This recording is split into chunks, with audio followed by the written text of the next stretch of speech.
Olá, meus amigos, tudo bem? Sou o professor Anderson Silveira, advogado.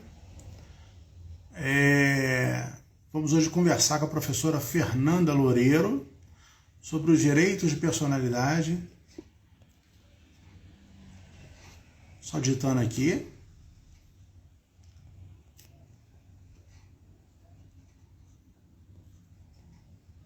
Fernanda já está aí. Já estou convidando.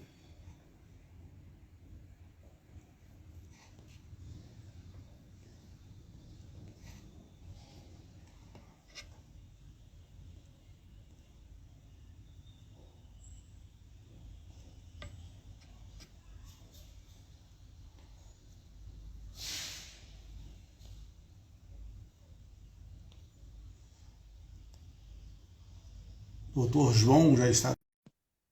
Professora Fernanda já foi. Joel entrando, Antônio, bem-vindo a todos. Né? Vou conversar hoje um pouco aí sobre o direito de personalidade com a professora Fernanda. Boa noite. Boa noite, tudo bem? Tudo jóia com você, Anderson? Melhor agora. Sempre um prazer.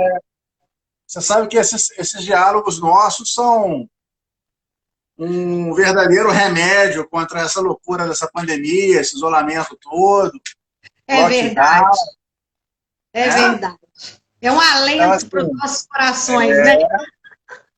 Pessoal entrando aí, o Anderson, a Bruna, pessoal entrando. Fernanda, uma advogada brilhante, uma civilista brilhante. Ah, obrigada. Já estivemos juntos, já estudamos juntos, e hoje eu tenho muito orgulho de acompanhar a sua trajetória, né, Fernanda? Está advogando, fala um pouquinho rapidinho aí da sua advocacia. Bom, primeiramente, boa noite a todos que estão entrando. Nós enviamos convites aí para várias pessoas, espero que vocês possam estar conosco juntos para nós debatermos um assunto tão importante como direitos da personalidade. Bom, rapidamente me apresentando, meu nome é Fernanda Leonardo, eu sou advogada já há 13 anos, fui aluna do Anderson, né? Aprendi muito direito administrativo com ele, um grande professor que se tornou agora colega de profissão e amigo, né?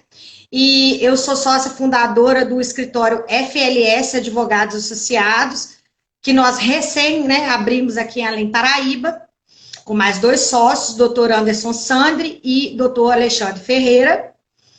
E nós estamos nessa batalha, né? Nosso escritório tem atuação em várias frentes, em várias áreas, mas estamos voltando bastante a nossa advocacia para a área consultiva, para a área de compliance, de auditoria, na parte trabalhista, implementação da Lei Geral de Proteção de Dados. Então, além do serviço do contencioso, a gente está entrando no mercado, né, na verdade, oferecendo ao mercado esse diferencial nosso, né, para dizer que os advogados do interior também têm o seu valor e eles são tão capacitados quanto os advogados dos grandes centros. Então, eu gostaria muito de agradecer, Anderson, mais uma vez, né, o convite.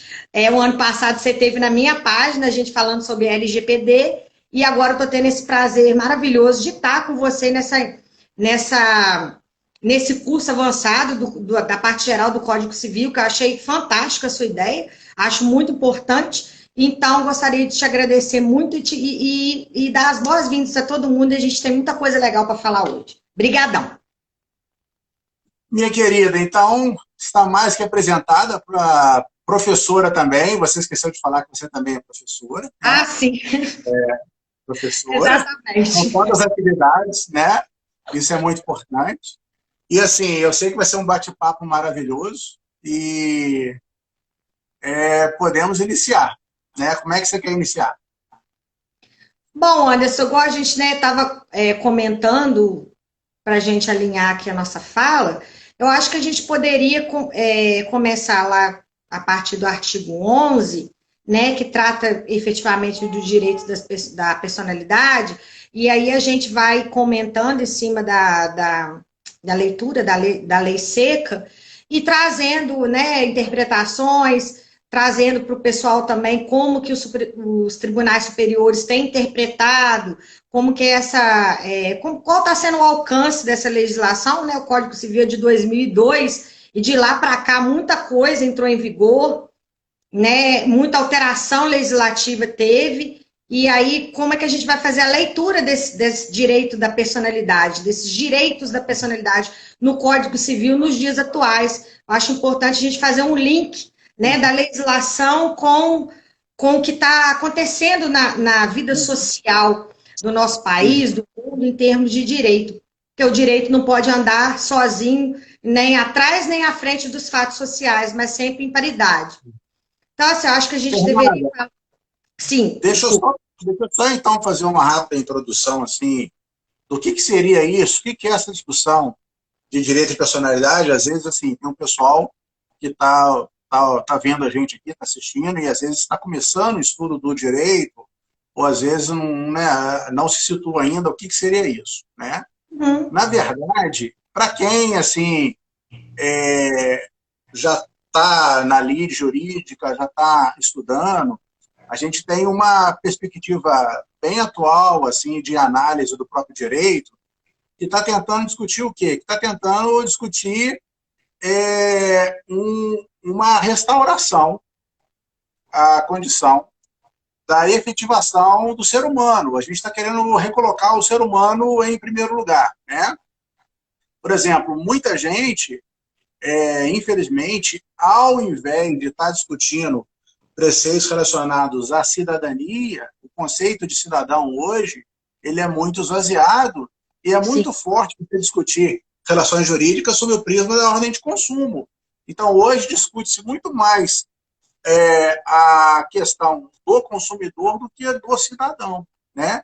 Então, há uma tentativa de recolocação do ser humano, do indivíduo, nesse plano de você refundar a órbita jurídica, colocando as pessoas como tábula rasa, né? Nós estávamos conversando hoje mais cedo pelo telefone, né? A gente estava conversando. É uma discussão que é recente em termos de Brasil, mas que já é uma discussão antiga em termos de Europa, sobretudo pós-Segunda Guerra Mundial, quando acabou aquele conflito terrível que o mundo passou. Eles viram o que o positivismo jurídico extremado, o que ele causou, né? Aquela questão dura lex, ad lex, está na lei, e não há, digamos assim, ambiente ou ambiência de discussão. Então, tinha de ter uma volta a um certo naturalismo, a gente pode chamar de neonaturalismo, de você entender que acima da lei existem noções que são inatas, existem direitos que são inatos, ele não tem que estar positivado, não tem que estar escrito, né? São os princípios, né? Aquela volta dos princípios, né? Do direito natural, né? Sim, né? Por exemplo, não há de se falar em distinção de gênero, homem, mulher, né? Ou muito pelo contrário. Se você quiser ainda tratar dessa distinção, tem que ser para você agir positivamente no sentido de atingir uma certa igualdade material e substancial. Mas aí, Fernanda, o que é assim, interessante disso? Aí quem se formou no direito no ido dos anos 2000 foi bombardeado com a teoria do direito civil constitucional e da perspectiva da dignidade da pessoa humana. E algo assim, às vezes, uma coisa, quando é muito bombardeada, ela acaba até ficando um pouco saturada na nossa mente, na nossa argumentação. E aí veio essa grande discussão acerca dos direitos de personalidade, né? A gente, digamos assim, em termos de Brasil, nós fomos discutir isso com mais seriedade a partir dos anos 2000, o que vem a ser os direitos de personalidade. Então, é algo que na literatura europeia já estava sendo discutido no final dos anos 50, na Alemanha, na Itália, depois em Portugal, isso já vinha sendo discutido. Mas a gente tem um certo delay, a gente tem um certo atraso, por ter vivido aí num período de exceção.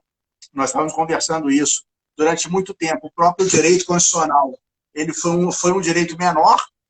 A gente chegou a ter um direito administrativo hiperatrofiado, e hoje, digamos assim, nós estamos retornando a isso. E um caso assim, célebre, é o caso do anão. Vou falar muito rapidamente aqui, porque é um caso assim que é um hard case que demonstra como é que essa discussão da possibilidade ou não de fixação de direito de personalidade, como é que ele é difícil, né?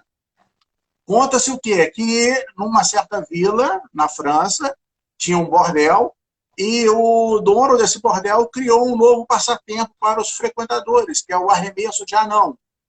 E aí a casa começou a ficar mais cheia, os clientes que iam lá buscar diversão começaram a gostar desse passatempo, o anão ficou muito feliz, porque o anão passou a ter, digamos assim, levar sustento para sua família, e aí essa situação ela ganhou muita comoção local. Isso chegou na instância máxima do direito administrativo francês, que é o Conselho de Estado, e o Conselho de Estado lá acabou proibindo o anão, no caso, de se sujeitar àquela atividade, aquele exercício daquela atividade, que era o arremesso de anão humano. Então, esse hard case, ele inova numa grande discussão, que é até que ponto a pessoa, o indivíduo, tem free will, tem livre-arbítrio, tem autodeterminação sobre o seu corpo, sobre a sua honra, sobre a sua imagem, sobre a sua vida, e até que ponto, Fernanda, o Estado pode chegar e falar, olha, não, esse direito seu é irrenunciável, você não pode renunciar, ainda que você queira. Então, essa situação do anão, geralmente era como nos anos 2000, os alunos eram introduzidos a uma discussão acerca do direito de personalidade. Então, digamos assim, a Constituição, ela assegura a questão da dignidade da pessoa humana, é um dos princípios norteadores ali, no seu artigo 1º, inciso 3, e aí, no Código Civil de 2003, que já foi chamado de novo Código Civil, né? Porque hoje já não é nem novo, mas Código Civil, né?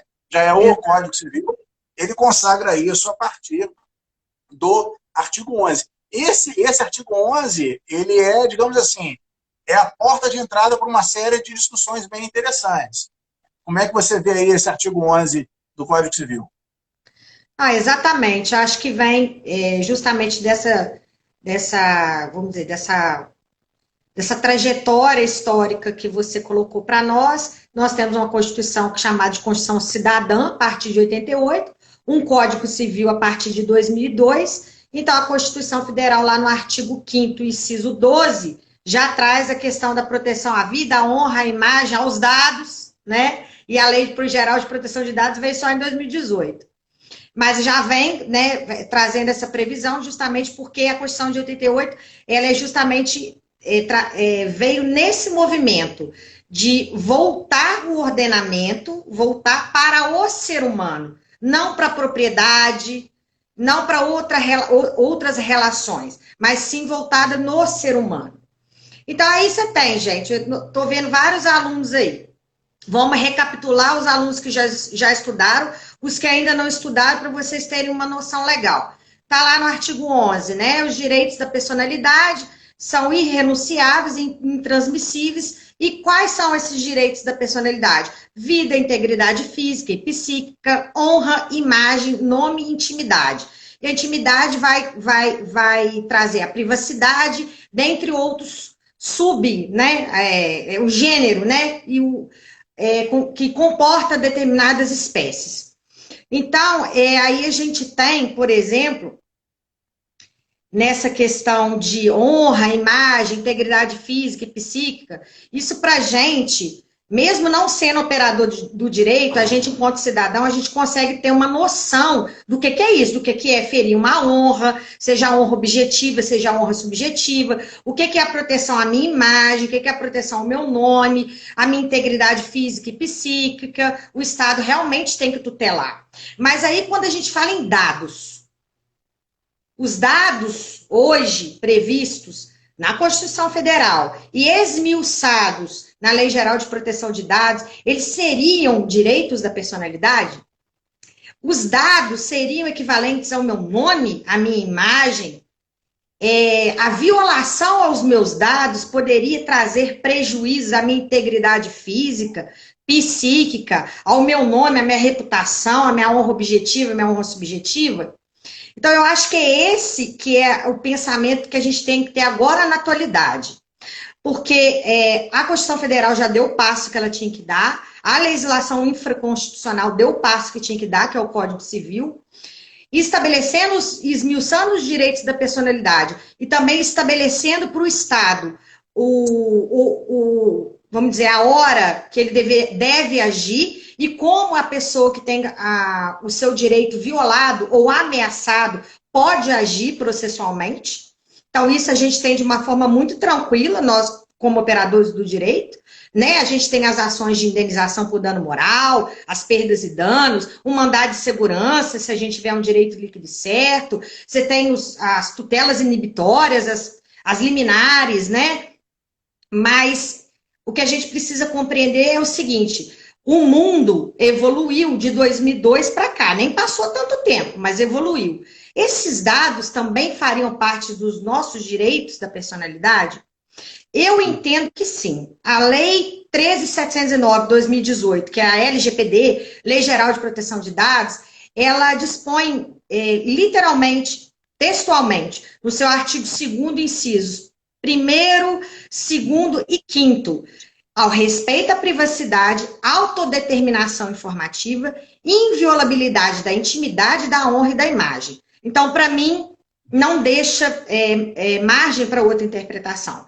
E eu acho que hoje a gente tem que ver esse direito ao nome, à imagem, à honra, à integridade, de uma forma mais abrangente, mais ampla. E os direitos, a violação aos seus dados, aqueles dados que nós, pessoas físicas, ao contratarmos serviços ou ao nos relacionarmos, aqui o Instagram é uma fonte que pega dados nossos.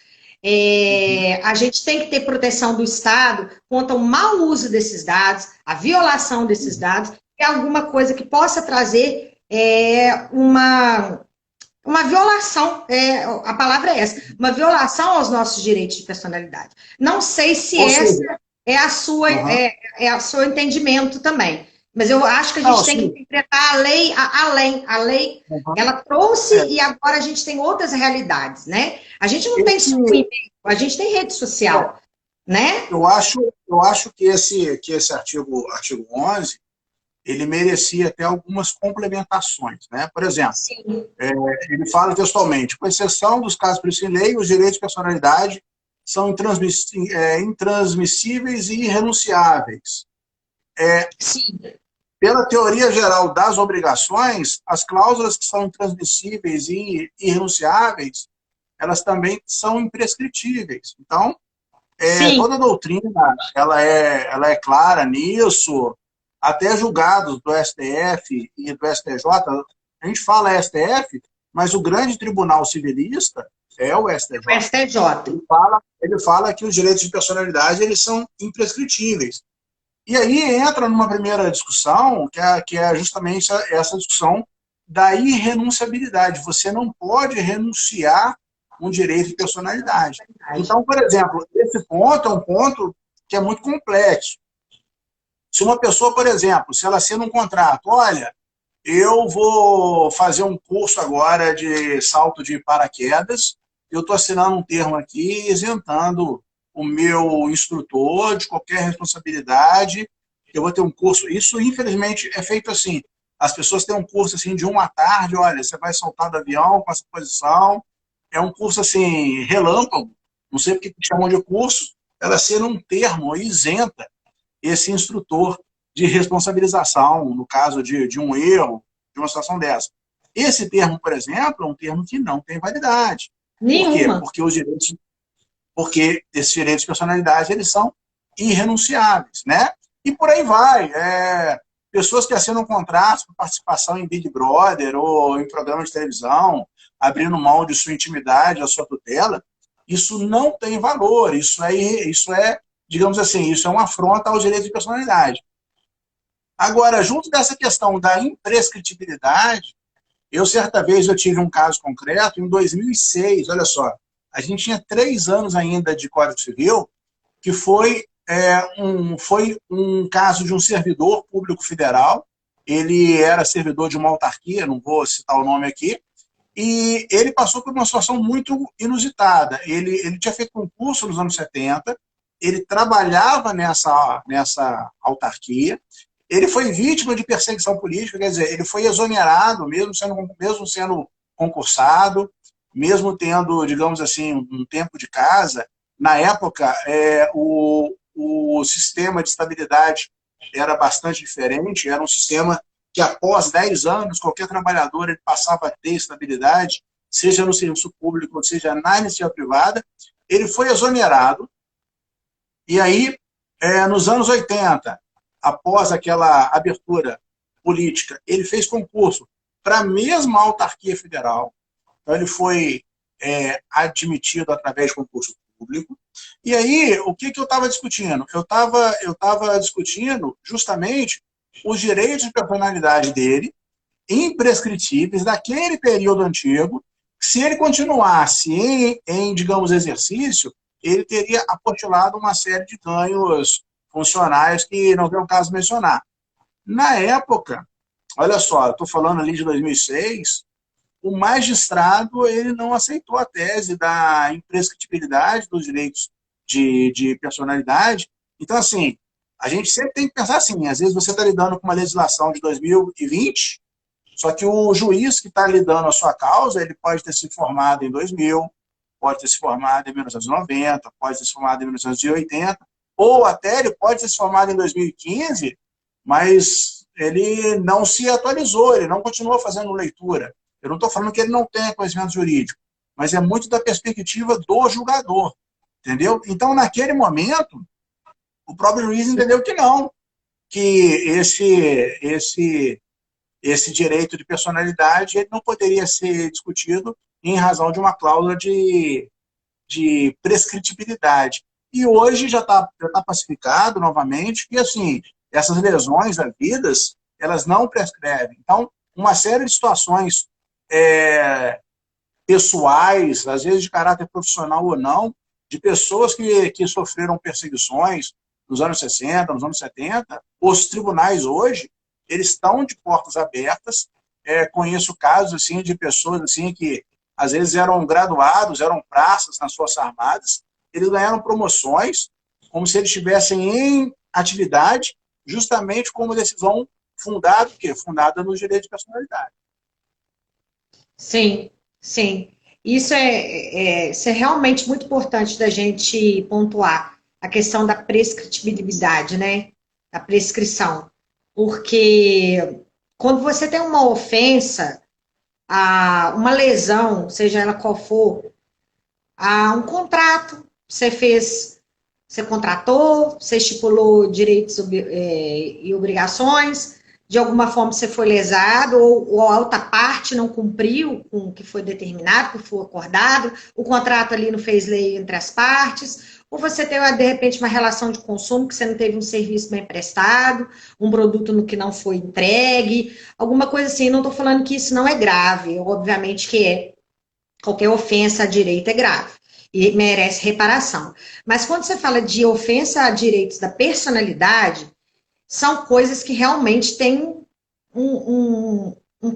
estão num patamar superior, né? Então, você não tem termos de equiparação. E eu acho que é por isso que tem que haver o entendimento com relação a essa questão da prescrição. Né? Então, pessoas, por exemplo, que passaram por problemas de perseguição política em épocas do regime da ditadura e nessas épocas sombrias políticas, né, da política brasileira, realmente não dá a essas pessoas, não conferir a elas a oportunidade de ir ao judiciário pleitear a sua reparação. Eu acho que realmente sai completamente do conceito de justiça, de segurança jurídica e de dignidade da pessoa humana, né? Pega os três e joga na lata de lixo e rasga a Constituição. Então, isso é uma coisa que precisa realmente ser muito, muito bem pontuada e observada.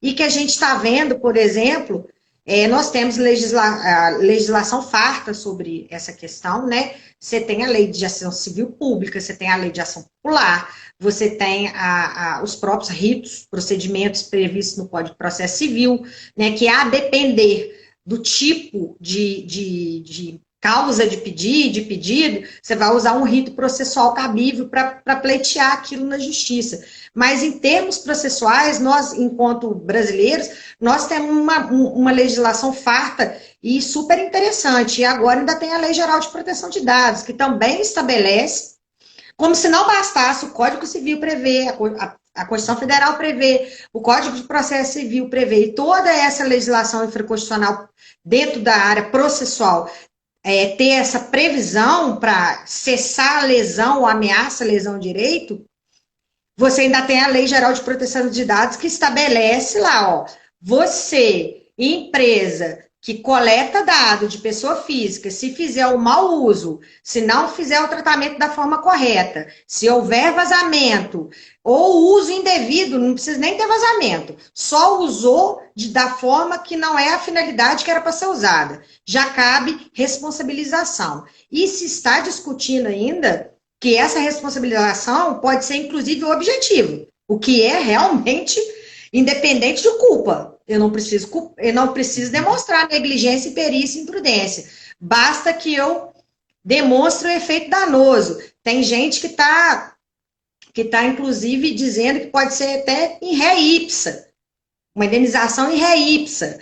Tem doutrina dizendo que pode ser responsabilização objetiva, outras que é subjetiva, mas... Só para quem está ouvindo a gente, Fernanda, só para quem está ouvindo a gente, indenização em ré ipsa seria, traduzindo assim, pelo simples fato da coisa, ou seja, um tipo de indenização em ré ipsa é aquele assim que provou o fato, você indeniza sem dar nenhuma consequência, né? Mas assim, eu não sei se você partilha desse ponto de vista. Eu tenho um ponto de vista que é o seguinte: o Código Civil, por exemplo, ele é de 2002 com a vacácio de 1 ano, então a gente pode falar que o Código Civil então ele é de 2003. Então nós estamos em 2021. Muito tempo já se passou, né? Nós estamos aí com quase 18 anos, né? Já tem 18 anos, porque essa vacácio foi de fevereiro. Então, assim, até hoje, os tribunais eles ainda estão navegando numa área cinzenta de aplicação dos direitos de personalidade. Eu vou te dar alguns exemplos. Por exemplo, uma discussão muito recente, direito ao esquecimento. Tá? Nós vivemos hoje numa sociedade de mídia, numa sociedade de dados. Né? Tem um sociólogo francês, que é o Pierre Bourdieu, o cara é fantástico, ele explora muito bem essa questão. Como é que você vai buscar intimidade, tutela de intimidade, se todos nós somos um pouco vítimas, mas também um pouco culpados? A gente expõe muito, né? A gente expõe muito a nossa intimidade nas redes sociais. Hoje não tem como você exercer uma atividade profissional se você não tiver uma mídia social, e as pessoas querem, na mídia social, saber da sua intensidade. E aí, a partir do momento que uma pessoa se torna pública, isso é modulado. Essa proteção à sua intimidade, ela é modulada em razão do direito à chamada informação. Então, o grau de, digamos assim, intimidade que você tem. Se você for nomeada ministra de Estado, você vai perder muito da sua proteção à sua intimidade em razão de um interesse público de informação. E essa modulação que é feita pela mídia, ela é feita pela mídia, ela não tem parâmetros objetivos, e ela é julgada pelo Poder Judiciário, que também não tem parâmetros muito objetivos, não. Eu vou te dar alguns exemplos. Direito ao esquecimento. Tá? A pessoa que foi, digamos assim, punida por um crime há 10, 20, 30 anos, ela está numa perspectiva de socialização. A gente não tem mais direito criminal, a gente tem um direito penal, a gente acredita na função social da pena, redistributiva, preventiva, especial, geral. A gente tem, no nosso sistema jurídico, essa crença. que a pena tem uma função social, que, em tese, as pessoas iriam melhorar. E aí, discutir-se o quê? Será que um crime, um fato criminoso que aconteceu há 20, 30 anos, ele ainda era matéria de interesse público? O STJ entendeu que esse direito ao esquecimento, que é, digamos assim, mais uma recente discussão também europeia, ele tem espaço dentro do nosso ordenamento. E aí, nós tivemos a 4ª jornada de interpretação do direito civil, feita pelo Conselho da Justiça Federal, e aí eles até expediram um enunciado, o enunciado 531. Ele não tem uma força normativa, não é norma, mas, digamos assim, esse... Voltou. Você tinha saído um pouquinho e voltou. Fernanda, você está aí? Aí, voltou? Aqui não caiu, beleza. Não. Não. Eu virei foi minha câmera. Agora, aí, tá tudo certo? Não, tranquilo, tranquilo. Então vamos lá. A sua câmera está com uma imagem assim, um pouco borrada. Não sei se de repente mais alguém aí está usando internet, alguma outra coisa. Pois é, aqui para mim está parecendo legal. Está um pouco borrada, mas vamos então. Então, veja só, aí o que aconteceu? Já era, digamos, um certo direito. Oi.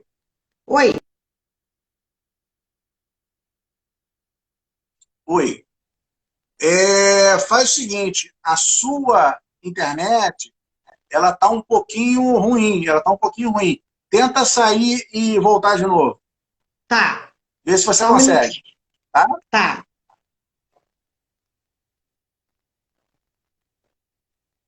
Então, pessoal, a professora Fernanda ela já assim está voltando. Ela vai sair rapidinho e ela vai voltar aqui. Eu vou convidá-la, né?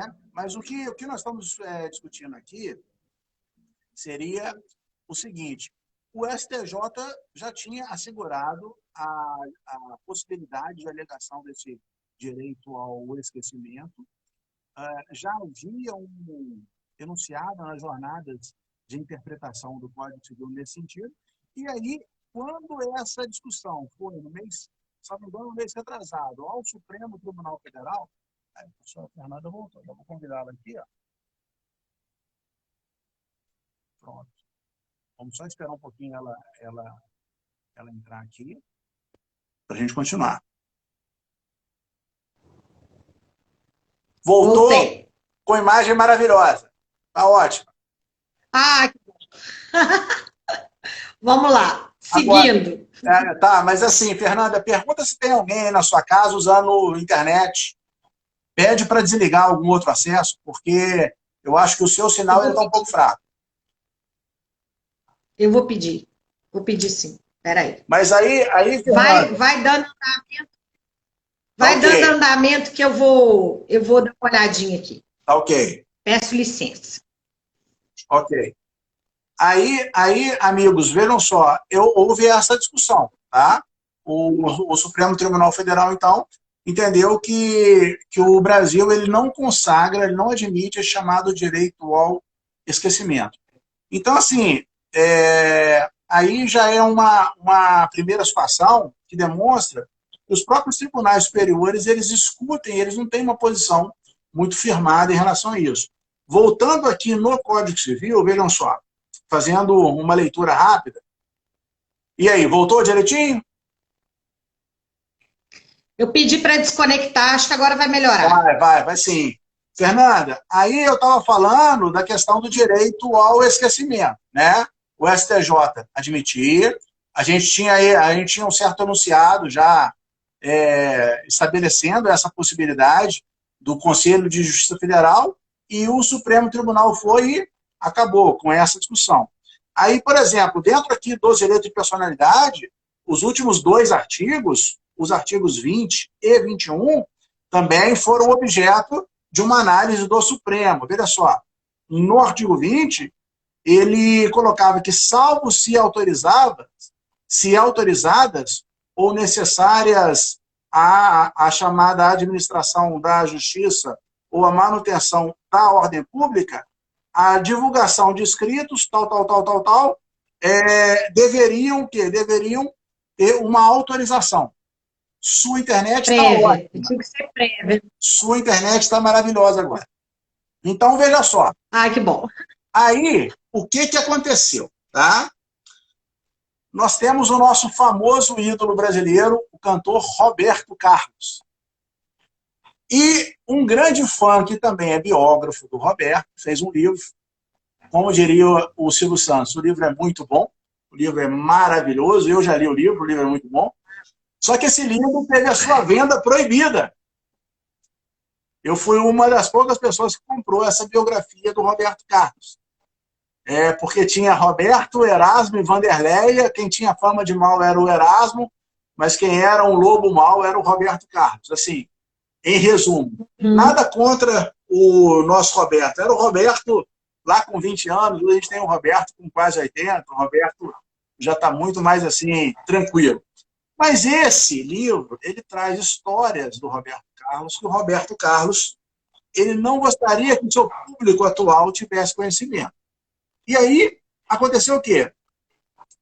A Associação Nacional dos Editores de Livro entrou com uma ação direta de inconstitucionalidade contra os artigos 20 e 21 do Código Civil. Por quê? Se você consagrar a possibilidade de realização de uma biografia de uma pessoa de interesse público a uma autorização dela ou dos seus descendentes, no caso de morte, você estaria o quê? Você estaria, em última análise, causando uma lesão ao direito à informação, né? Uma censura, né? Muitos encaram como isso fosse uma censura também, Isso. né? E aí, olha só, nós tivemos essa ação direta de inconstitucionalidade, que se a gente for resumir, na verdade, o que ela fez? Declarar uma lei inconstitucional, para quem assim está estudando direito, possa entender, seria como você cortar um dedo. É uma coisa assim muito grave. Por quê? Porque você tem um órgão, que é um órgão que não é representativo, os juízes não são eleitos, então eu não estou falando besteira nenhuma. Uma corte constitucional, ela não é representativa. Então, quem é representativo seria o quê? Seria o Poder Executivo, ele teria essa missão de ser representativo, né? E o Poder Legislativo. Os nossos juízes, eles não são eleitos. A gente não tem um sistema de eleição judicial. E aí, o que acontece? A lei, em primeira análise, ela é uma expressão da vontade popular. E aí, dentro das várias metodologias de controle de constitucionalidade, você tem uma que é o seguinte, olha, eu não vou declarar o artigo inconstitucional, eu não vou cortar o dedo, eu vou usar de um antibiótico, ou seja, eu vou dar esse artigo que poderia ter uma interpretação inconstitucional, eu vou dar ele uma interpretação conforme a Constituição. Eu vou assim, declarar que esse artigo 20, esse artigo 21, quando eles falam dessa situação, dessa necessidade de, digamos assim, de autorização, eles não estão falando de obra em relação à biografia.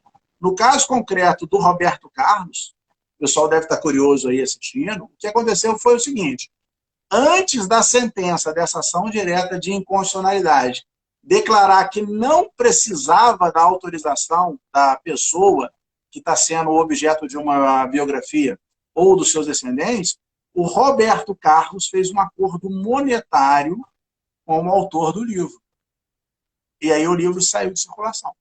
Quem comprou, comprou. Quem não comprou, não compra mais. Não compra mais. Um acordo que o rei fez com esse autor. Mas aqui, mais uma vez, Fernanda, o que a gente está demonstrando é o seguinte, os tribunais, eles não sabem, eles ainda não têm, digamos assim, uma segurança jurídica, até que ponto a gente pode ir na tutela da intimidade privada e até que ponto a gente pode ir na tutela do bem público coletivo. No caso, é o que a gente estava discutindo aqui, o direito à informação. E essa mesma discussão a gente pode passar para esse momento contemporâneo que a gente está vivendo uma pandemia absurda. Sim. A ciência não tem mecanismos científicos, digamos assim, para tratar com isso, para lidar com isso. A gente sabe que o processo científico de produção de uma vacina, ele dura 12, 15 anos. Nós estamos fazendo vacinas em um ano. Existe muito murmurinho, muita discussão, né? E assim, sem querer dar uma conotação partidária, a gente tem um apagão do nosso Executivo Federal. O nosso Executivo Federal, ele se omitiu completamente, sobretudo no primeiro ano dessa pandemia. Mas eu repassei dinheiro para os estados e os municípios.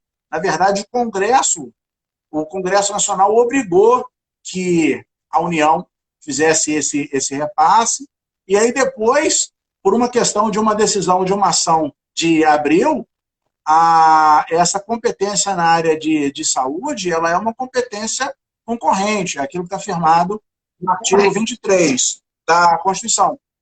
Mas é claro que a União ela tem uma competência geral de estabelecimento. É claro, porque até a parte de receita, né? Quem mais ofere receita, que justamente o fruto, o produto dos nossos tributos, quem mais ofere, quem mais arrecada, é a União. Por isso que há uma supremacia de competências concentradas mais na mão da União. E alguns aspectos, como é a questão da saúde, que é de interesse geral e interesse nacional, que são coisas diferentes. Interesse nacional é uma coisa, interesse geral é outra. No caso, a saúde são os dois. Então, existe a possibilidade, o legislador constituinte é tão inteligente que ele prevê a possibilidade dos 4 entes, né, porque a gente bota o Distrito Federal também, que é um ente híbrido, legislarem concorrentemente sobre determinadas questões. E a da saúde é isso aí. Eu concordo com você, não querendo entrar na questão político-partidária, porque também nem é nosso objetivo aqui na live, mas concordo com o que você disse, também tenho as minhas críticas, em termos políticos, sabe? E assim, aí a gente pega essa pandemia que a gente está vivendo há mais de um ano e vai lá olhar o artigo 13 do Código Civil, que trata de direitos da personalidade, que diz que é defesa à disposição do próprio corpo quando importar em diminuição da integridade física. E aí você pega o artigo 15, que cai mais, né, se amolda mais a situação que nós estamos vivendo, que diz que ninguém pode ser obrigado a submeter-se a tratamento médico ou a intervenção cirúrgica que importe em risco de vida. Aí, por exemplo, você é diagnosticado com Covid-19, você vai ser internado, isolado, você não pode ter um acompanhante, pagando ou não pagando, né? Porque não pode, realmente. Não estou nem discordando disso. E ali você vai ser submetido ao tratamento que eles acharem que você tem que ser submetido. Mas olha só, qual é o ponto que eu gostaria de jogar isso dentro da análise dos direitos de personalidade, especificamente? Então, assim, não há certeza científica. A gente está numa área cinzenta. É claro que, assim, Exatamente. A gente é pró-vacina, cada um tem a sua liberalidade, o tratamento e tal. E aí, no âmbito jurídico, essa incerteza que existe no campo da saúde, que é um campo muito mais objetivo, que é um campo assim, muito mais assim, de relação de causa e efeito, no campo jurídico das ciências sociais aplicadas, a gente tem uma série de instrumentos legais que estão tendo que fornecer remédios jurídicos contra a pandemia. Então, por exemplo, a Constituição de 88, ela é uma Constituição assim, ela dentro dessa perspectiva pendular. Por que pendular? Se a gente tem um momento de muito autoritarismo, lá na frente, historicamente, nós vamos ter um outro momento de muita liberdade. E aí é óbvio, se você tem um momento de muita liberdade, mais à frente você novamente vai ter um momento de muito autoritarismo. Se você for analisar as constituições brasileiras, né, a Constituição, a primeira republicana, muito libertária, a Constituição de 30, já vai fechando, a Constituição de 37 centraliza, acaba com os governos estaduais, ela promove quase que um Estado central. Aí a Constituição de 45, muito libertária. Aí depois a Constituição de 67, muito centralizadora. Aí depois a Constituição de 88, libertária. Então, esses movimentos pendulares entre autoritarismo e liberalismo político, eles são certos. Isso aí a gente pode ter certeza que a próxima ordem constitucional brasileira vai ser uma ordem centralizadora, que não é necessariamente por forças armadas. Ela pode ser centralizadora por uma ação do Poder Judiciário, não sei, ou de uma outra oligarquia jurídica ou política, né? Mas vai ser uma ordem muito centralizadora, isso a gente tem certeza, né?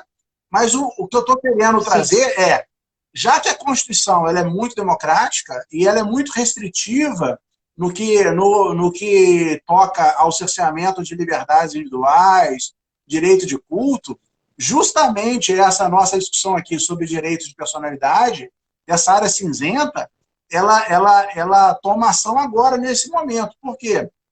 No ápice dessa pandemia, a gente tem uma série de decretos assim, em âmbito municipal, em âmbito estadual, decretos, às vezes, que estão proibindo o que pode ser comprado, o que pode ser vendido, né? É uma coisa assim... Totalmente constitucionais, não tem nem o que dizer. A inconstitucionalidade grita, porque eu não vejo, assim, a gente sempre, primeiro que é um decreto, primeiro que não emana do povo, primeiro que emana do poder executivo que só legisla atipicamente, não é função preponderante de legislar, e o decreto deve ser para regulamentar uma lei que já existe, né? Via de regra, o decreto serve para isso. A função dele não é trazer norma, e sim regulamentar uma norma pré-existente. Então, você vê decretos criando figuras jurídicas, como a lei deveria criar. Você vê decretos criando tipos penais, se bobear tipos penais, porque estabelece sanções tão graves, tipos penais, gente, lógico que não formalmente, mas materialmente falando, a gravidade é tão grande daquilo que está sendo previsto ali, que remete ao direito penal, né? Então, eu não vejo assim, por exemplo, como eu estava dizendo, de submeter-se a tratamento.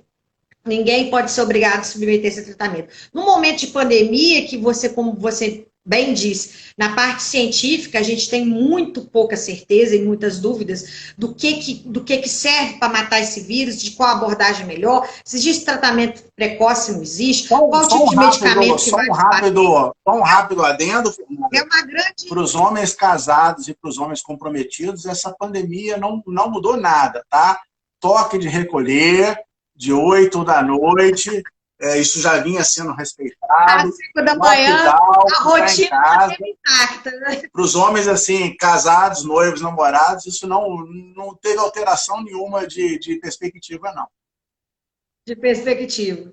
Então, assim, aí eu vejo assim, mas isso não seria uma ofensa, né? Eu vou ser internado, não posso ter acompanhamento de um ente querido meu, eu vou ter que me submeter a esse tratamento aí que está sendo aplicado, que não tem base científica ainda, porque realmente a doença é nova, mas aí, por outro lado, você vai pesar o quê? Uma doença pandêmica, endêmica, que está matando muita gente, que avassaladora, que acabou com o mundo, e o Brasil está sendo o epicentro da pandemia mesmo, é o grande epicentro na atualidade, é o nosso país, infelizmente. Então, até que ponto também eu poderia simplesmente me recusar a me submeter a um tratamento, a testar positivo e falar, não vou fazer isolamento social, não vou usar máscara, não vou me higienizar, não vou seguir nenhum protocolo, porque eu não quero, porque é meu direito da personalidade, eu faço o que eu quiser.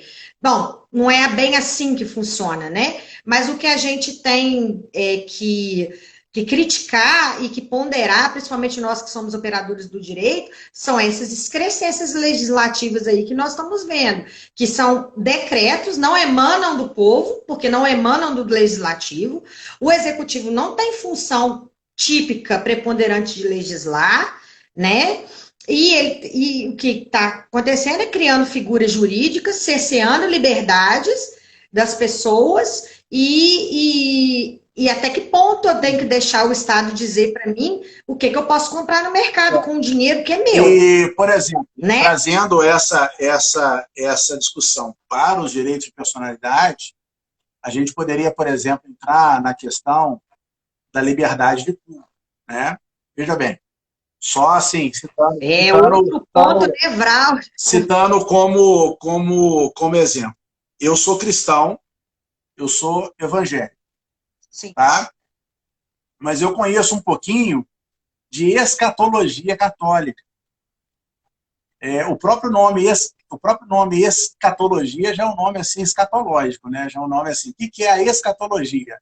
A escatologia são os significados dos dogmas e das liturgias. Então, por exemplo, o católico, dentro da perspectiva católica, ele acredita na questão da transubstanciação. O que seria Sim. a transubstanciação? No momento que o padre está celebrando a Eucaristia, ali ele acredita que ele está em comunhão com o corpo de Cristo. Então, por exemplo, hoje pode parecer uma questão menor, mas isso já rendeu revoluções, mortes, noites de São Bartolomeu. Muitas cruzadas. O Guenotes na França. Isso é uma questão assim, muito séria, sob o ponto de vista daqueles que acreditam. E aí, eu estava conversando com uma professora doutora, ela falou, Anderson, o direito, a gente não estuda para nós. A gente não aplica para nós. A gente tem que se colocar no olhar do outro, a gente tem que ter alteridade, a gente tem que tentar enxergar no olhar do outro. Então, por exemplo, eu sou cristão, evangélico. Você me questiona, Anderson, você como pessoa, você assim, o seu senso individual, você defende as uniões de pessoas do mesmo sexo? Enquanto jurista, eu defendo, porque é uma questão de direitos civis que deve ser alcançado. Então, nós não podemos pensar numa aplicação do direito fast food individual que nos atenda, que atenda a nossa perspectiva, a nossa visão de mundo. A gente tem que ter um olhar multifacetado, um olhar amplo e pensar na aplicação do direito para um contexto social, para uma sociabilidade. Então, por exemplo, eu, enquanto cristão, Anderson, eu não vejo problema nenhum em acompanhar os meus cultos e as minhas aulas de jornada bíblica em casa, eu não vejo problema nenhum. Mas, e se um católico, ele sente que ele deveria estar presente na Eucaristia, ou um budista, Sim. ou alguém que... Que é o momento mais importante para o católico é a Eucaristia, né? É a transubstanciação, é a comunhão. Assim, eu não sou católica, mas a gente sabe, né? Eu não sou católica, mas sou de família católica, então a gente sabe a importância. A gente não sabe, a gente imagina a importância, né? Eu acho que é importante que a gente tenha essa visão, igual você falou, multifacetada. É enxergar a situação além dos seus horizontes. Porque a minha verdade não é absoluta, né? Nem nunca será. E nem a do outro. Então, hoje pode prevalecer uma coisa, amanhã outra. O que eu acho assim mais problemático nessa pandemia, além dessa questão da liberdade de culto, de professar sua fé, porque isso realmente é muito grave, é muito importante. Antes da Constituição de 88, as pessoas não podiam, gente, professar a fé delas. Determinados segmentos religiosos não podiam abrir. Houve uma perseguição muito grande às religiões de matriz africana. Os donos de terreiro, né, tanto do candomblé quanto da umbanda, de matriz africana de uma maneira geral, eles não podiam professar a fé deles. Era muito grave. O próprio nome terreiro, vamos assim tentar, né, colocar... Já é de... Já é porque assim... A gente não tinha até certo tempo, a gente não tinha um Estado laico, a gente tinha... Laico, era muito Digamos assim, grave. a gente Então, tinha... se não você não professasse a fé da A gente religião que o tinha Estado, isso. né, elegeu como religião A oficial, gente já era tinha, problema. a gente tinha um chamado Estado confessional, né?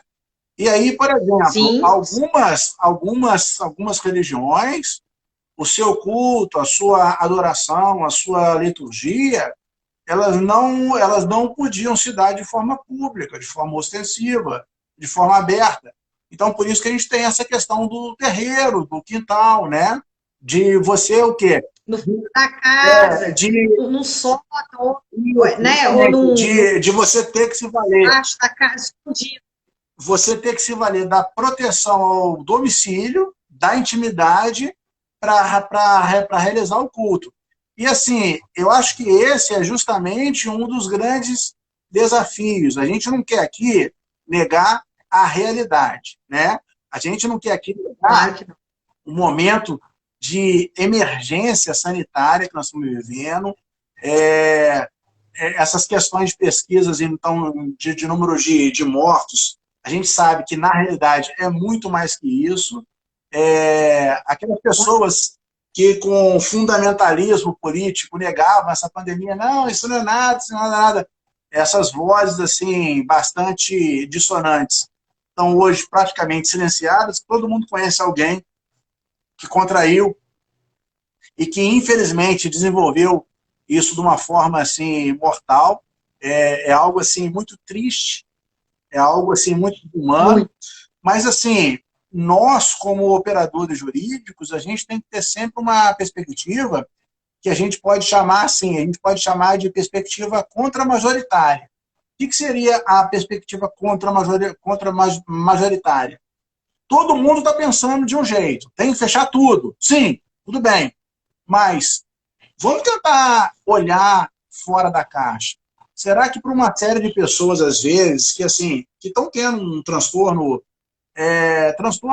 de ordem psicológica, porque ninguém está dentro do seu parâmetro normal. Eu vi uma postagem, olha, ninguém está normal. Tenha calma e carinho, Não porque, mesmo. Não né, eu posso falar, nós todos estamos um pouco tem alterados. como. Não tem como. Nós não fomos criados assim. Não é da natureza humana viver dessa forma. E a gente ainda está no período de adaptação e ainda tem toda a insegurança de contrair a doença e a insegurança de quando é que isso vai acabar. Então, acho que ainda mais grave do que esse direito que está sendo cerceado, obviamente, ao culto, a professar sua fé, o direito de reunião, a gente ainda tem um que para mim, é o pior de todos, porque ele tem a ver com comida, que é o direito a trabalhar. Porque lá na Constituição Federal tem a dignidade humana, tem o valor social do trabalho também. E tem um outro que chama livre iniciativa. Esses três princípios também estão sendo, vamos dizer, achatados em nome da pandemia, né? Não estou falando que não tem que ser, que tem que viver todo mundo normal. Claro, o pessoal que está nos ouvindo sabe que esse não é o nosso pensamento. Mas é o que eu quero propor para nós, advogados, nós, operadores do direito, os acadêmicos, vamos pensar. Se nós vivemos num período, se nós vivemos num Estado democrático de direito, que a Constituição ela é check and balances, e ela atribui esse freios e contrapesos, e a própria sociedade tem essa dinâmica pendular, como você bem mesmo disse, e que se hoje é necessário mitigar um direito à personalidade, o meu direito de trabalhar, o meu direito de ganhar, trazer o pão para dentro de casa, de abrir o meu comércio, né, enfim, estabelecer as minhas atividades, o livre mercado, a livre iniciativa, a função social do trabalho. Como a gente pode passar por essa fase, mesmo mitigando esses direitos, porque isso é necessário, de uma forma mais suave, juridicamente falando? Será que o fórum está fechado, como está? Os processos físicos estarem suspensos até hoje? E os Será que isso eletrônicos, precisava? sem andar, que é o que os está eletrônicos acontecendo. sem andar, salvo exceções, É, porque o juiz, quando é bom, né, o Anderson, você sabe, ele trabalha com pandemia, sem pandemia. Quando quer trabalhar, o juiz, quando ele é bom, ele trabalha, a gente sabe. A gente tem que dar a mão à palmatória, né, no bom sentido, mas falando. aqui, A gente tem que reconhecer. voltando num ponto que assim, você colocou Mas, muito bem, essas soluções jurídicas de tudo ou nada, o que seria uma solução jurídica de tudo ou nada? Ou fecha ou abre. Essas abre. soluções não moduladas, elas nunca atendem ao maior interesse da sociedade. Então, por exemplo, a gente estava conversando hoje, Sim. mais cedo, se você tivesse, por exemplo, olha, nós vamos fazer um lockdown. Não tem condição da gente continuar um comércio aberto. Tudo bem, mas olha só, o comércio de roupa, indumentária de roupa, ele vai poder ficar aberto segunda, quarta e sexta, de 9 da manhã até meio-dia. Então, só nesse período, o comércio de roupa ele vai abrir. Então, se a pessoa precisa comprar uma blusa, um casaco, aquele comerciante que vive disso, ele vai fazer as vendas dele, ele vai ter receita, ele vai conseguir gerar a roda, ele vai conseguir cumprir com os seus compromissos, né? E assim, você vai estar mantendo uma certa delimitação. A pessoa precisa daquela atividade especificamente, então ela vai. Ela vai naquele horário e compra. As lojas de material de construção, elas vão abrir especificamente nas terças e quintas, das 2 da tarde às 6 da tarde. Então, você está com um problema na sua casa, precisando comprar aquele material de construção, então você sabe, olha, na quarta e na sexta eu vou poder ir na rua especificamente para isso. Porque senão, essas soluções jurídicas de tudo ou nada, elas não são moduladas, elas não atendem nem à saúde pública, porque a gente, no caso de Minas Gerais, nós estamos quase mais de 30 dias em um lockdown, você vai na rua, a rua está cheia, você vai nas lojas, vários comerciantes parecem hoje traficantes de droga, aí você vê que a porta da loja está fechada, quase lá embaixo, aí bate alguém na porta assim, abre um certo vendedor, olha para o lado, como o tráfico de drogas. como se estivesse Um absurdo. vendendo crack, vendendo maconha, passa, e aí o cara vai, paga, não sei o quê, e sai correndo. Quer dizer, fica essa situação absurda, e eu assim, eu estou falando isso, eu não estou fazendo queixa a prefeita, a governador, não. Eu estou fazendo uma queixa à solução lógica. Essas soluções de tudo ou nada, elas não atendem nem ao interesse público de saúde pública, e elas também nem o particular.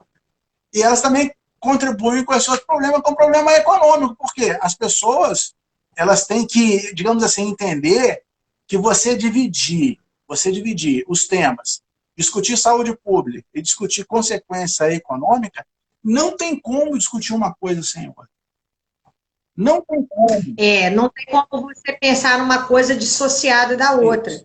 E que eu acho que, assim, às vezes, o que falta no nosso país, em termos de políticas públicas, né, de uma forma geral, é haver realmente essa ponderação de interesses, né? Existe solução. Nós tivemos países, por exemplo, que não fizeram lockdown e que o nível de contaminação não está tão grande quanto do Brasil. Tivemos países que fizeram lockdown e o lockdown foi realmente comprovado. Foi essencial para que aquela pandemia, para aquele alto índice, aquele caos, ele abaixasse. Então, por que não vamos estudar, dentro da realidade brasileira, da nossa população, das cidades grandes, das cidades pequenas, do nosso perfil, qual seria a solução mais viável para evitar uma alta contaminação, um alto índice de morte, um colapso no sistema de saúde, e também para evitar, minorar, na verdade, os danos à economia, que já vinha ruim. Né? Eu tenho uma afilhada que mora na Austrália, que ela falou que lá nem máscara está se usando mais. Ela mora em Gold Coast, que é uma cidade grande da Austrália. Só que ela falou que qualquer lugar que você entra lá, o seu celular tem um QR Code e ali vai todos os seus dados para a base do governo, com consentimento, tá? LGPD na alta. Você consente, manda seus dados para o governo. Se alguém ali foi infectado naquele... Você foi no restaurante, apareceu uma pessoa infectada ali. O governo mapeia todo mundo e te isola. Olha o grau de como é utilizada a tecnologia, as ferramentas, para uma política pública de qualidade. Ela falou que quando tem alguém com Covid lá, é um ali, outro colar, e não tem transmissão comunitária, e eles já aboliram até o uso de máscara. Então, assim, claro que a Austrália tem uma realidade completamente diferente da gente. É um país insular, dá para fechar a fronteira legal, você só chega lá ou de avião ou de navio. Aqui nós temos não sei quantas fronteiras, né? Não tem nem comparação, mas não é nisso que eu estou querendo dizer. Eu estou querendo dizer porque olha como que eles estipularam uma política, não tem ninguém quebrando lá, não tem ninguém morrendo de fome lá. E pior, né? Deram um auxílio Pior, emergencial né? ótimo para as pessoas, entendeu? Eu acho que muito em razão desse apagão do governo federal, e aí dessa ausência de coordenação, a gente está vivendo uma realidade fática que está nos obrigando a sacrificar uma série de direitos e personalidades, né? Que é bem o tema que nós estamos enfrentando hoje. Quer dizer, não é uma discussão hétera, desconectada, não. Acho que tem tudo a ver. E aí, digamos assim, os nossos tribunais, eles acabam que têm uma participação muito importante diante do quê? Diante de um Poder Executivo Federal inerte, diante de um Poder Legislativo Federal comprado, digamos assim, você ter situações, por exemplo, certas iniciativas de fiscalização do Congresso Nacional para com o Poder Executivo, que essa é uma das funções principais de todo o Poder Legislativo, né? A função do Poder Legislativo é Sim, claro. fazer leis e fiscalizar o Executivo. Fiscalizar o São as Executivo. funções principais. E aí, por exemplo, você tem senadores querendo instaurar a CPI, e a função de uma CPI, isso está muito pactuado, está bem descrito em série o texto constitucional, 58, parágrafo 3º. Qualquer conclusão de uma CPI, Fernanda, eu falo agora de público, não dá em nada. A CPI, ela só... Nada. A CPI, qual é a grande consequência jurídica dela? Os seus resultados são encaminhados ao próprio Ministério Público, aos órgãos de fiscalização. Então, assim, isso que vai ser, digamos assim, investigado pelo Senado, por determinação do STF, isso já deveria estar sendo investigado pelo Ministério Público Federal, e assim, a gente fica batendo muito nessa tecla do Poder Executivo Federal estar inerte, mas aonde estão os outros poderes? Aonde estão as ações daqueles que deveriam coibir ou funcionar como um indutor do Executivo Federal? Aqueles que devem agir, né? Que são, inclusive, titulares, isso, né? Que eles que têm que agir em nosso nome. E aí, diante dessas omissões reiteradas e repetidas, a gente vem tendo o sacrifício de vários dos direitos de personalidade. As pessoas estão sendo cerceadas do direito de ir e vir, estão sendo cerceadas do direito ao trabalho, do direito à autodeterminação, do direito a essa liberdade de culto. Justamente o quê? Justamente por uma falta de uma política pública de saúde, de coordenação, né? Sim, direito de ir e vir, né? Porque agora a gente tem que ficar isolado, então a gente tem cerceado um direito fundamental, um direito princípio basilar, que é o direito de ir e vir, né? Que é o que, quando a gente sai de um regime ditatorial, é o que a gente mais almeja. É o direito de ir e vir, o direito de se expressar, né? O direito de comunicação, o direito à informação. E a gente está sendo cerceado nos direitos fundamentais, nos direitos de personalidades mais basilares, mais princípios. E muito importantes, né? Na toa que são irrenunciáveis, intransmissíveis e imprescritíveis. Então, operadores do direito, a situação realmente é muito complexa e muito grave.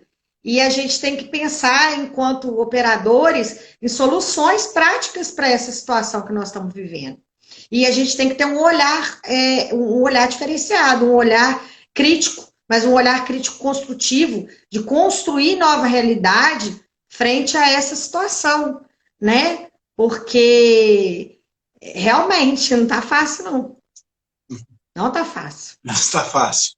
Fernanda, vamos chegando ao final agora. Quero, antes de abrir para os seus últimos comentários, quero te agradecer muito. Dizer assim, que eu me sinto honrado em poder fazer essa atividade com você. É o que a pandemia nos permite. Se Deus quiser, nós vamos, se Deus quiser, estar juntos aí depois, em cursos, em eventos. Mas, assim, agradeço muito, te dou os parabéns por essa proatividade e por esse amor com que você trata as coisas jurídicas e você trata o próprio direito. Te digo que sempre foi assim, né? Eu sempre vi em você assim uma aluna muito inteligente, muito dedicada. Aí depois uma colega e amiga agora advogada, também professora. Então eu fico muito orgulhoso. Hoje mais cedo, quando a gente estava conversando, né? A gente estava fazendo um tipo de um briefing, eu te falei isso: olha, Fernanda, eu tenho muita tranquilidade hoje de fazer essa live com você, porque eu sei que professor e professora vai ser ótimo, vai ser maravilhoso. Eu já sabia que seria 10, assim como foi 10, né? Então, eu quero te agradecer muito e, com certeza, o pessoal que está assistindo a gente aqui foi muito premiado e dá para sair dessa live aqui com muita situação para a gente pensar, para a gente analisar, né? A gente tem que olhar fora da caixa, a gente tem que tentar entender esse processo de uma forma mais ampla, não é verdade? E eu acho que esse nosso bate-papo contribuiu muito aí. Anderson, imagina, a honra é toda minha. Eu estou muito feliz por estar com você, mesmo virtualmente, mais uma vez, né? Na nossa segunda live. Adorei. Para variar, você nos deu mais uma aula, nos brindou com seus conhecimentos, que você passa de uma forma tão tranquila, tão assim, com tanta paixão, com tanto amor. A gente que tem amor ao direito, à nossa profissão, a gente sabe como é. E o que a gente quer é aprender cada vez mais e trocar conhecimento cada vez mais e servir, né, que seja uma pequena fonte de inspiração para outras pessoas, né? Que eu acho que esse que é o objetivo do professor. Dizer que sempre vai ser uma honra, foi uma honra ser sua amiga, foi uma honra ser sua aluna, uma honra ser sua amiga. Muito obrigada por tudo mesmo. E agradecer a todos que estiveram presentes, dizer, quiserem me seguir, meu Instagram é arroba fernandaleonardo89 e tenho do meu escritório, que tem conteúdo jurídico muito legal, que é arroba FLS Advogados. Eu aguardo vocês lá e qualquer coisa, gente, entre em contato via direct, pode me seguir lá no Instagram, dar um oi. Para mim vai ser um grande prazer poder entrar em contato com vocês. Muito, muito obrigada mesmo, Anderson. Uma boa noite para todos. É sempre nosso, né? Maravilhoso o bate-papo e, com certeza, isso dava horas e horas discutindo, né? E aí nós seguimos. Com certeza, a gente não ia ver nem passar. Nós seguimos e, com certeza, nós vamos ter outros temas depois para a gente conversar. Com certeza. Tá? Com certeza, estou à disposição. Um grande abraço para vocês todos que estão nos ouvindo e até a próxima. Até a próxima. Tchau, pessoal. Boa noite.